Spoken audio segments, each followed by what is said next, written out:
Everyone, welcome to my channel study Yoddha. आप लोग जैसे कि जानते हैं मैं बीएससी नर्सिंग से रिलेटेड वीडियो डालती हूँ और अभी जो थर्ड ईयर का सब्जेक्ट है चाइल्ड हेल्थ नर्सिंग उससे रिलेटेड वीडियो डाल रही हूँ। और अभी चैप्टर फर्स्ट के 8 टॉपिक में हूँ जिसका नाम है hospital environment for a sick child. अब हम इसको कुछ कैटेगरीज वाइज डिवाइड किए हैं, एक एक करके इसको डिटेल में पढ़ेंगे। फर्स्ट आता है physical environment. Physical environment should be clean, bright and ventilated. हम जानते हैं कि बच्चों का जो वार्ड रहता है वो क्लीन होना चाहिए, ब्राइट होना चाहिए और वेंटिलेटेड होना चाहिए ताकि जो इलनेस है जो वो एक दूसरे से फैले ना। Use of colourful walls, cartoon, murals to create a child friendly.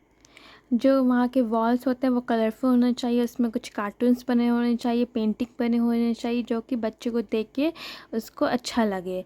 Comfortable size bed, chair and furniture. बच्चे के हिसाब से कंफर्टेबल बेड होने चाहिए, चेयर होने चाहिए और फर्नीचर होने चाहिए। Separate paediatric ward. हम जैसे कि जानते हैं बच्चों को कहाँ पे कौन से वार्ड में रखा जाता है, पीडियाट्रिक वार्ड, तो वो एक सेपरेट होना चाहिए। ये नहीं कि हम बड़ों के साथ उनका वार्ड कर रहे हैं। Quite surrounding, avoid unnecessary noise. वहाँ पे फालतू का हल्ला नहीं होना चाहिए और बच्चे ताकि वहाँ पे आराम से रह सके। सेकंड आता है साइकोलॉजिकल इन्वायरमेंट। साइकोलॉजिकल इन्वायरमेंट में फर्स्ट है hospitalisation stressful, provide warm loving reassuring atmosphere. जैसे कि हम जानते हैं हॉस्पिटलाइजेशन में बड़े है या छोटे हो सबको स्ट्रेस होता है।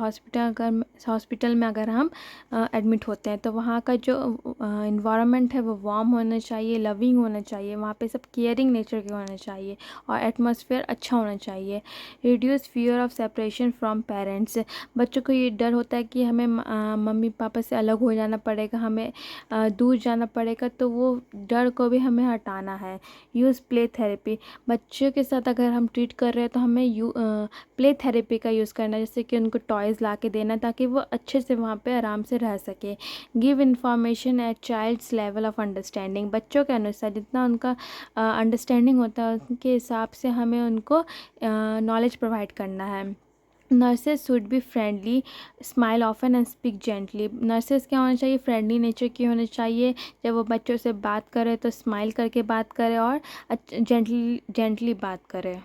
अब हम थर्ड आता है social environment. Encourage prenatal presence and participation, family centred care. इसमें हमें जो है बच्चों के पेरेंट्स को इन्वॉल्व करना है, बच्चों के पेरेंट्स को वहाँ पे उस वार्ड में बच्चों के पास रखने ताकि बच्चा कंफर्टेबल फील करे। Facilities for mother to stay with child. और ऐसा हमें फैसिलिटी करना है कि बच्चा जब एडमिट हो तो उसकी माँ उसके साथ रहे। Interaction with other children to reduce loneliness.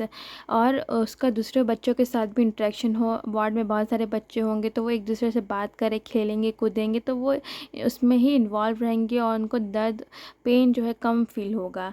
Respect families culture, religion and tradition. और हमें फैमिली की कल्चर को रिस्पेक्ट करना। अगर फैमिली कुछ बोल रही है या वो अपना बात हम पे रख रही है तो हमें उसे मानना है। उसके रिलीजन को रिस्पेक्ट करना और ट्रेडिशनल को रिस्पेक्ट करना है। अब हम देखेंगे फोर्थ में आता है सेफ्टी मेजर्स। सेफ्टी मेजर्स में हमें protect child from falls, burns, poisoning, accident. हमें बच्चों को क्या चीज़ से बचाना है कि वो बेड से गिर ना जाए, बच्चे जल ना जाए या फिर कोई ऐसा पॉइजन चीज़ ना खा ले, क्योंकि बहुत सारी दवाइयाँ वहाँ रखी तो वो भी बच्चों के लिए पॉइजन का काम हो सकती है। और एक्सीडेंट ना हो जाए। Side rails on bed, safe toys. हमें बेड के साइड में रेल्स लगाना ताकि बच्चा गिर ना सके और बच्चों को सेफ टॉयज़ प्रोवाइड करना जिससे वो खुद को हार्म ना कर पाए। Current patient identification. बच्चे अपने नाम नहीं बता सकते हैं तो उसमें हमें आइडेंटिफिकेशन लगाना है, जैसे कि रिस्ट बैंड, उसमें उसका नाम लिखना है। फिर आता है fourth, medication given in age by weight appropriate doses. हमें बच्चों के एज और वेट के अनुसार उसको डोज देना है। Strict infection control, hand washing, mask, sterilisation, isolation ward if needed. अगर हम बच्चे को ट्रीटमेंट दे रहे हैं तो उसके हिसाब से हमें अपना प्रिकॉशन फॉलो करना है, जैसे कि हैंड वॉशिंग करके जाना है, मास्क लगाना है, स्टेरिलाइजेशन रखना है हर एक इक्विपमेंट्स को। अब हम देखेंगे फिफ्थ फिफ्थ आता है थेरेप्यूटिक इन्वायरमेंट। थेरेप्यूटिक इन्वायरमेंट में हमें play rooms with supervised activity, हमें बच्चों के हिसाब से प्ले रूम्स रखना है जिसमें हम वहाँ पे उसको एक्टिविटी करवा पाए। Distraction technique during painful procedure, अगर हम बच्चों को इंजेक्शन लगा रहे हैं या फिर कुछ ऐसा प्रोसीजर कर रहे हैं जिससे बच्चों को दर्द होगा, तो उस टाइम हमें डिस्ट्रैक्शन टेक्निक का यूज़ करना ताकि बच्चे का ध्यान भटक सके। Pain relief measures, poisoning, analgesic, curdling, हमें पेन रिलीफ मेजर्स का यूज़ करना है जैसे कि पॉइजनिंग, एनाल्जेसिक देना है, एनाल्जेसिक प्रोवाइड करना है बच्चों को। कर्डलिंग करना है मतलब उसको चिपका के रखना है, माँ के पास अगर वो रहेगा तो वो ज़्यादा उसे कम फील होगा दर्द। फिर education, teach child and parent about treatment in simple term, बच्चों को भी हमें बताना है उसके ट्रीटमेंट के बारे में और पेरेंट्स को भी बताना है एक सिंपल टर्म्स में कि हम उसे क्या प्रोवाइड कर रहे हैं, क्या मेडिकेशन दे रहे हैं और किस टाइप से उसका हम ट्रीटमेंट कर रहे हैं। अब हम देखेंगे नर्सिंग रोल। नर्सेस रोल में हम क्या क्या हो सकता है, बच्चे को बच्चे पीडियाट्रिक वार्ड में हम क्या क्या कर सकते हैं। Provide holistic care, holistic care जो है फिज़िकल, इमोशनल और सोशल का एक साथ में हमें जो केयर प्रोवाइड करते हैं उसको हम हॉलिस्टिक केयर बोलते हैं। Support parent emotionally and involve them in care, हमें पेरेंट्स को सपोर्ट करना है इमोशनली और उसको पार्टिसिपेट करने बोलना है कि बच्चों अगर आप स्ट्रांग रहेंगे तो बच्चा भी आपको देख के अच्छा फील करेगा।